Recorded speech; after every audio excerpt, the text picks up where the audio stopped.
बिलाखिर वही हुआ जिसका इंतजार था। होम ऑफिस ने जाली असाइलम केसेस डालने वालों के खिलाफ क्रैकडाउन शुरू कर दिया। ईस्ट लंदन से खवातीन समेत 2 अफराद को गिरफ्तार कर लिया गया। मजीद गिरफ्तारियों का इम्कान। अस्सलाम वालेकुम नाजरीन, आप इसे अच्छी खबर कहें या बुरी खबर कहें, लेकिन एक बहुत बड़ी खबर है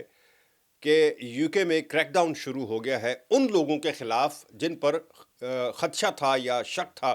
कि इन्होंने जाली केसेस डाले हैं। ख़ासकर एक मखसूस, आपको याद होगा, एक बीबीसी पे डॉक्यूमेंट्री किसी ने स्टिंग ऑपरेशन किया था और एक डॉक्यूमेंट्री बनाई गई थी जिसमें बताया गया था कि कैसे लोग जिनके वीज़े स्टूडेंट होते हैं या किसी वर्क पे होते हैं या कोई भी और वीज़े पे होते हैं, तो जब उनका वीज़ा एक्सपायर होने वाला होता है, उनके पास और कोई ऑप्शन नहीं होती, तो वो सीधा सीधा ये गे वाले चक्कर में आकर या ख़वातीन ख़वातीन से शादी वाले चक्कर में आकर केसेस डाल देते हैं, लेकिन होते मोस्टली फेक हैं। यानी एशियन साइड के जो लोग हैं, मैं उनकी बात कर रहा हूँ कि मोस्टली वो फेक ही होते हैं। और क्रैकडाउन ये जब ये शुरू हुआ, ऑपरेशन स्टिंग ऑपरेशन जो हुआ था, उसके बाद बहुत शोर मच गया था यूके में। पूरे यूके से, यानी बड़ी बड़ी पॉलिटिकल पार्टीज़ जो हैं, उनके लीडरान, टोरीज पार्टी की कैमी बेडनॉक, रिफॉर्म वालों को तो आपको पता है वैसे ही बहाना चाहिए होता है इस किस्म की खबर का। उन्होंने भी शोर डाल दिया कि देखा, और उसने तो ये भी कह दिया था कि मुझे आने दो, मैं पिछले 5 साल के सारे असाइलम केसेस जो हैं वो सारे खोल लूँगा। अब वो केसेस तो उसरा ज़ाहिर है खोलना मुमकिन नहीं है जिस तरह नाइजल ने कहा, लेकिन मैंने उस वक्त भी आपको एक बात कही थी कि नाइजल का कहा हुआ जो है ना, वो करता तो कुछ नहीं है, लेकिन जो मौजूदा हुकूमत होती है वो मजबूर हो जाती है कि जो वो कह रहा है वो उसका 100% तो नहीं, 10, 15, 20% ज़रूर शुरू कर देते हैं। क्योंकि उनको जब पता चल जाता है ना कि इसके पीछे अवाम है, जो ये कह रहा है उसको लोग बड़ा पसंद करते हैं, उसके कहे हुए को, तो वो उस पर कुछ 2-4% ये अपना दिखा देते हैं कि हम भी यही करते हैं जी, हम भी ऐसा ही करते हैं, हम भी यही करते हैं। बहरहाल ये तो एक बड़ा जेन्युइन केस था। इस पर तो मैंने उस वक्त भी कहा था जब ये बीबीसी की डॉक्यूमेंट्री आई थी कि भाई ये बिल्कुल गलत है। इससे आप बाकी जिनके जेन्युइन केसेस हैं,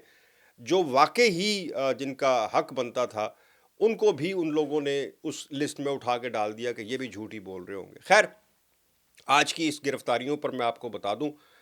उस वक्त ये फैसला हुआ था कि जनाब, जिन्होंने जो एडवाइज़र्स थे, चूँकि उस डॉक्यूमेंट्री में बीबीसी की एक खातून जो है एडवाइस कर रही थी किसी को, उस फेक रिपोर्टर को, या सॉरी, फेक जो बन के गया था, बेसिकली वो रिपोर्टर था बीबीसी का, कि कैसे हम आपको पेपर प्रोवाइड करेंगे, कैसे हम आपको पार्टनर प्रोवाइड करेंगे, और फिर आपको एविडेंस प्रोवाइड करेंगे जो आपने पेश करनी है होम ऑफिस में, जिसको होम ऑफिस जुटला नहीं सकता, और आपका केस अप्रूव हो जाएगा। उसने तो ये भी कहा कि आप अपनी उसने जब रिपोर्टर ने कहा कि मैं तो गे नहीं हूँ, तो उसने कहा कोई बात नहीं, हमें पता है मोस्टली नहीं है, लेकिन हम पेपर ऐसे बना के देते हैं कि आपको कोई परेशानी नहीं, पूरा एविडेंस दें, कि मेडिकल रिपोर्ट्स तक उसने कहा कि हम देंगे। तो उसने एक जगह पर उस रिपोर्टर ने कहा कि जी मैंने अपनी बीवी जो है मेरी पीछे है, पता नहीं बांग्लादेश का या कहाँ का, उसने कहा वहाँ बीवी है मेरी, तो उसने कहा कि कोई मसला ही नहीं है, आप उसको विजिट वीज़े पे, हम किसी और वीज़े पे बुलाएंगे और यहाँ उसका भी केस डाल देंगे किसी खातून के साथ शादी का। यानी अंदाज़ा करो कि वो कहाँ से कहाँ लेके जा रही थी, और वो एक बहुत बड़ा स्टिंग था यार। मतलब वो एक बहुत बड़ा हिल कर रह गई थी होम ऑफिस और सारे, कि ये हो क्या रहा है। और आप किसी को इस तरह एक्सप्लॉइट करेंगे, किसी इतने बड़े महकमे को, तो गुस्सा तो आएगा भाई। मेरे जैसे किसी आम शरीफ आदमी के साथ आप धोखा करें तो उसको भी गुस्सा आ जाता है कि थोड़ी सी भी हो कि यार चंगा तुसी कम पड़िया मेरे नाल, मतलब बिल्कुल ही मैंने बेवकूफ़ बनाया। सो उस पर आज 2 गिरफ्तारियां हुई हैं, और यकीन करें कि होम ऑफिस ने अपनी वेबसाइट के ऊपर, अपने सोशल मीडिया के ऊपर बाकायदा उसकी फिल्म जो है, वो सीसीटीवी जो होता है ना, बॉडी कैम, उसकी पूरी फुटेज उन्होंने दिखाई है, कैसे छापा मारा गया। मतलब दरवाजे नहीं तोड़े हैं उनके, क्योंकि वो ज़ाहिर है वो कह रहे हैं कि दोनों ही लॉयर हैं। लॉयर नहीं कह रहा मैं, लॉयर कह रहा हूँ, आपने गलत सुना है। तो वो जो दोनों लॉयर हैं और कह रहे हैं कि जी दोनों को, एक खातून है जिसकी एज कोई 40, लेट 40s में है, दूसरा भी कोई लॉयर है उसकी एज कोई 20, यानी कि वो यंग है कोई। अब इनकी गिरफ्तारी की फुटेज वगैरह डालकर होम ऑफिस ने साथ लिखा है कि जनाब पूरी इन्वेस्टिगेशन होगी, फिर दफ़ात लिखी हुई हैं कि इन्होंने क्या क्या जुर्म किया है। एक फ़ेक एडवाइस देते थे, फेक वो क्या कहते हैं, एविडेंस वगैरह देते थे, लिहाजा ان کے خلاف پوری تادیبی کارروائی ہوگی۔ اچھا، جیسے ہی یہ خبر آئی نا تو ساتھ ہی ایک چیز میں نے سوشل میڈیا پہ وہ آتی ہے تو وہ میں نے دیکھنی شروع کر دی کہ لوگوں نے ڈالنا شروع کر دیا کہ جی جن لوگوں نے کیسز ڈالے تھے ان کو گرفتار کرنا شروع کر دیا ہے۔ آپ کو سیدھی بات بتا دیتا ہوں کہ یہ وہ لوگ ہیں جو ایڈوائز کرتے تھے، یہ میں شروع سے آپ کو بتاتا چلا رہا ہوں، پھر دوبارہ ریپیٹ کر رہا ہوں، یہ وہ لوگ ہیں جو لوگوں کو پٹھے مشورے دیتے تھے، یہ وہ ہیں۔ وہ نہیں ہیں جن کو پٹھے مشورے دے کے آگے جنہوں نے کیس لیا یا جن کا ایکسیپٹ ہو گیا۔ یہ مت سوچیں کہ ان کے خلاف کارروائی نہیں ہوگی، اسپیشلی چونکہ جب ان کی گرفتاری ہوئی ہے نا، گرفتاری کس لیے یہاں پہ گرفتاری جو ہے نا مطلب ہمارے پاکستان والا حساب نہیں ہے کہ بغیر گرفتار کیے آپ کے گھر سے کمپیوٹر، آپ کی فائلیں، سارا کچھ اٹھا لیں اور وہ چیک کریں اور پھر کہے کہ نہیں یہ تو بنتا نہیں، کوئی بات نہیں جی سوری۔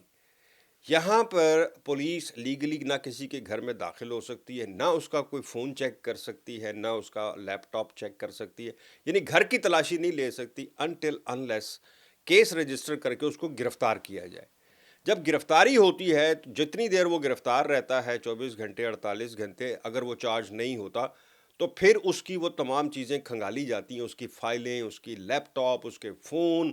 وہ ان کے پاس اختیار ہے لیگلی کرنے کا کہ بغیر گرفتاری کے نہیں کر سکتے۔ سو وہ اب چیک ہوگا کہ انہوں نے اصل مقصد جو تھا ان کی گرفتاری کا، جو مجھے لگ رہا ہے، جو میرا اپنا ذاتی اوپینین ہے، میں آپ کو وہ بتا رہا ہوں، اب ہوگا یہ کہ ان سے ان کی جو فائلیں ہیں وہ چیک کی جائیں گی، ان کے کیسز جو ہیں جتنے بھی انہوں نے ڈالے ہوئے ہیں، جو ان کے تھرو کیسز ہوئے ہیں، خاص کر دو کیٹیگریز میں، ایک گے اور دوسرا خاتون تھرو خاتون، تو ان کیسز کو ان کی فائلوں سے نکالا جائے گا اور پھر ان کو ریویو کیا جائے گا اور اس میں پھر گرفتاریاں جو ہیں بڑے پیمانے پر ہونے کے چانسز ہیں، اسپیشلی اس فرم کی، مطلب اس میں نہ رہنا آپ، یا اس کو فوری طور پر اپنے پہ نہ لے لینا کہ اب انہوں نے سارے کیس کھنگالنے شروع کر دیے ہیں، سارے نہیں ہیں، یہ صرف اس فرم کے کیسز ہوں گے اگر کھولے تو جو کہ مجھے نظر نہیں آ رہا، چونکہ بڑا لمبا کام ہے، بڑا لمبا پروسیس ہے ان کے پاس کہ پتہ نہیں فائلیں ہیں نہیں ہیں، کچھ پڑا ہوا ہے نہیں پڑا ہوا، اس فرم کے تھرو کون کون گیا، کون بغیر پیپروں کے ہی ان سے ایویڈنس لیتا رہا۔ سو یہ تو وہ کام بڑا لمبا ہے، لیکن چونکہ ان دونوں کے تو چہرے تھے اس بی بی سی کی ڈاکیومنٹری میں، اس لیے ان کو گرفتار کیا گیا۔ سو یہ جناب ایک کام شروع ہوا ہے، اب دیکھیں کہ اس رگڑے میں ہو سکتا ہے کہ کوئی یہ ان کی اور فرم بھی ہو یو کے میں، ان کے ساتھ کوئی مل جل کے یہ کام کر رہا ہو، ایڈوائزرز کی بات کر رہا ہوں، ان پہ ہاتھ ڈالا جائے گا، کیا کیا جائے گا، لیکن یہ اسکیم جو ہے رکے گا نہیں، یہاں پر یہ آگے چلے گا۔ بلکہ ٹھیک ہے، جو لوگ جینون ہیں کم از کم ان کا کام تو ہوگا نا، جب پتہ چلے گا کہ غیر قانونی طور پر جو کام کرتے ہیں یہ والا وہ پھڑے گئے ہیں۔ سو بھائیو، آپ اسے اچھی سمجھیں بری خبر سمجھیں، خبر تو تھی اور بڑی خبر تھی یو کے سے۔ مجھے دے اجازت، اللہ حافظ۔